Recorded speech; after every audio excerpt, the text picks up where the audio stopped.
Hey all, Hipper here. Okay, so today we are taking out the Martel again, and I have been playing this ship quite a bit lately, because I am getting back into the French field, so to speak, in preparation for the upcoming Tier 8 ships. And I have a feeling, this is just a feeling, and also based a little bit on the teaser the other day, that the Tier 8 French cruiser is going to be the Saint Louis, and I am very excited. Anyway, this is about Martel here, and let's just look at my build, because I am obviously using an agile build. I don't have to say that anymore, because this is the original agile cruiser. And actually, by mistake, I happen to have go all out selected for this battle here. I usually have the speed selected here, and I don't know why that is. I can't remember, but it's a mistake. But I still had it on for the battle, so that's why I'm showing it here. On the ship, we have the main battery mod, and then we have double rudder, of course. And in the end, we have the improved reload here. And on the ship, we have 3 sonars, 3 heals, and 3 speed boost. 2-second rudder and 35 knots before speed boost, obviously. And a very nice turning circle as well. So let's get into the battle here. Back when there was no legendary tier, I think it's safe to say that Martel was ruling supreme at tier 7. It was, and still is, like a very, very good cruiser, but back then it was the best cruiser. And pretty much only Baltimore could touch it because of the radar. But for, a good all-rounder that can do anything really, there's no better ship than Martel, I think. And the reason I don't play it so much anymore is because of legendary tier. Because like just one shell from Yamato can just cripple you completely in this ship. Just any potato that's lucky enough to hit you with just one shell, and you're down like half health or something like that. And it just doesn't perform in legendary battles, unfortunately, which is a huge shame. And that's why I am very excited to see a tier 8, hopefully Saint Louis, like I said. And here I'll show you why Martel is just so good. I mean, it's just the AP is absolutely devastating. In some ways it's even better than Hipper, but then again in other ways Hipper just outperforms Martel as well. So that was the end of that tier 6 cruiser there. He had a very fun game, I think. And the HE as well is just phenomenal. I mean, with this build I have about an 8-second reload, which is okay. It's like, I mean, this is an old ship, one of the oldest tier 7 cruisers actually, and it still performs well. I mean, it's not like it hasn't been power crept in the same way as other tier 7s. The only thing that suffers, like, or that makes Martel suffer, is the legendary tier, especially the battleships and the super heavy cruisers like Alaska. There's just not much you can do against those ships, and that's a shame, because Martel really is a fantastic ship, and it's still one of my absolute favorites, especially when I get a game without legendaries, like this game here is. Wow, you can just, it brings you back to, the old days when it was tier 7, and the cruisers at tier 7, they were just so juicy and delicious to play. So that brings me to the upcoming tier 8 debacle, or whatever it's gonna be, and I think it's a good thing actually. I wasn't very excited in the beginning because I thought, yeah, whatever, more ships. But then I realized, hey, that means another cruiser at the end of every tech tree that potentially could be turned into an agile cruiser, and definitely in the French case here. And the CCs we've been looking through, the teaser video, and I think there's a general agreement on that we see the Saint Louis in there, which is the tier 8 French heavy cruiser. And 1, I'm very excited about the ship, but 2, it also means that when I play my Martel, I don't have to face legendary ships anymore, because there's a tier between, or at least I don't suppose I have to. Yes, you have to face potentially tier 8s instead, but I don't think that's going to be such a big problem. Tier 8s aren't going to be such a big step up as the legendary ships are, especially the battleships, because this is quite a problem for Martel. But facing tier 8s, I have no problem with that.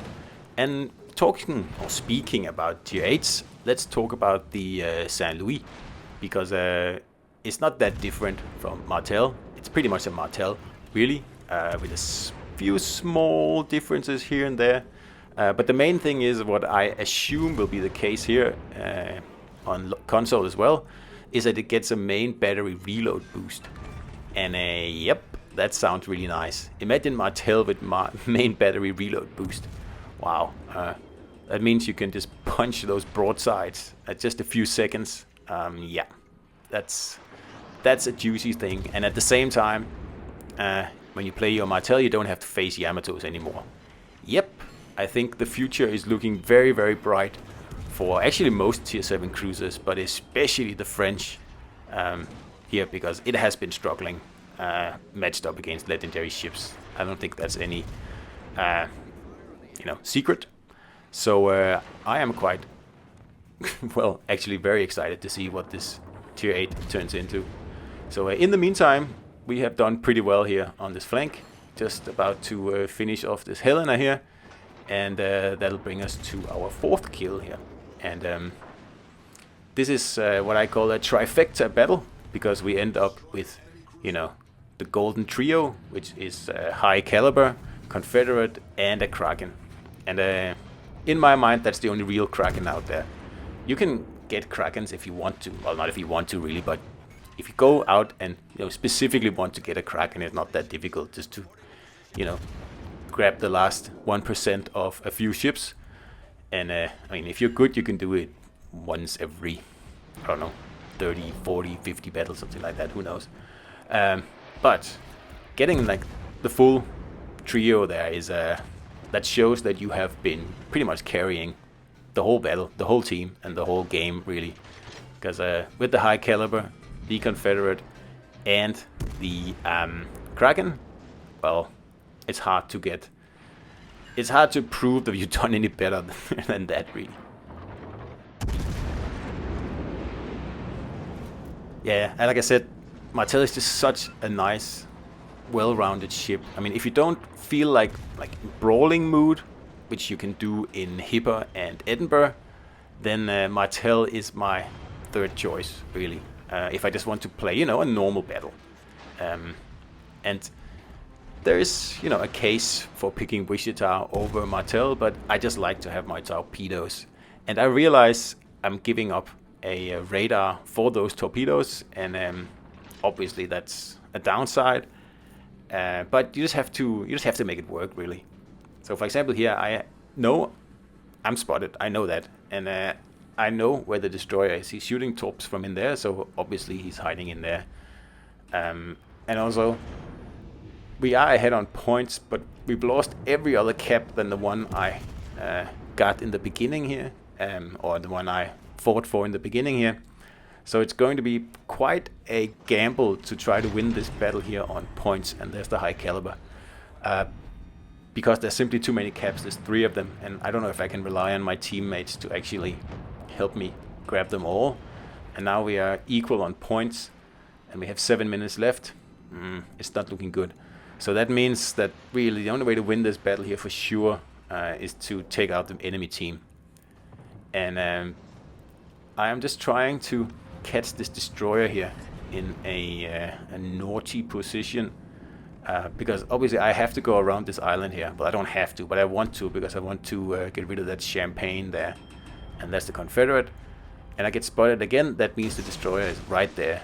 He's just sitting there and probably just wanting to keep me spotted. So I want to lure him out. So I want to go around the island here. But then I want him to think that I'm going to attack the battleships over here at the cap and then go for the cap.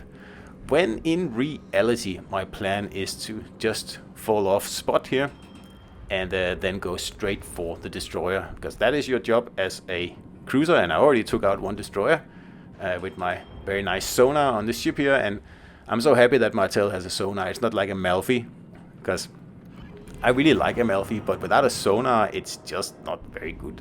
I'm sorry to say that. Sonar is the whole reason to play cruisers. And yeah.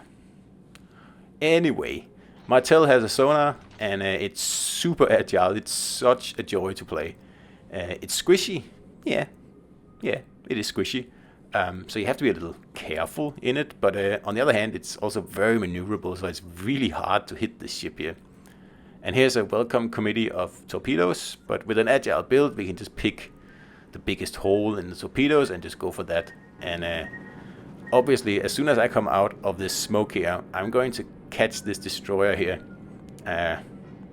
pretty much in the act, because there he is, and he is probably not expecting this Martel coming at him at like 40 knots out of the smoke. And he's used his torpedoes, so he's defenseless. And it's just a matter of time before he becomes my Kraken. And yeah, I mean, it's just such a satisfying ship to play Martel here. And unfortunately, that only happens when you don't get a legendary battle, where, you know, like I said in the beginning, any potato without a camouflage can just hit you with a stray shell and your game is over. There's nothing to do with, well, not very much to do with skill in it.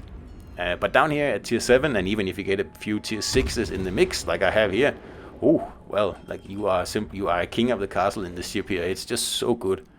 And like I said in the beginning, it brings me back to the early days of Legends, where there was just tier 7, and there was Martel, and there was Baltimore, and there was Hipper, and I think Prince Eugen and Targo, you know. And then all the cheap ships like Cleveland, Ochakov, and lately Des Moines came in and ruined everything. No, I'm kidding. Almost kidding. Anyway, Kraken, high caliber, Confederate, 3400 XP, and a showcase of Martel again, because no one else plays this ship. So I hope you enjoyed it, and I'll see you out there.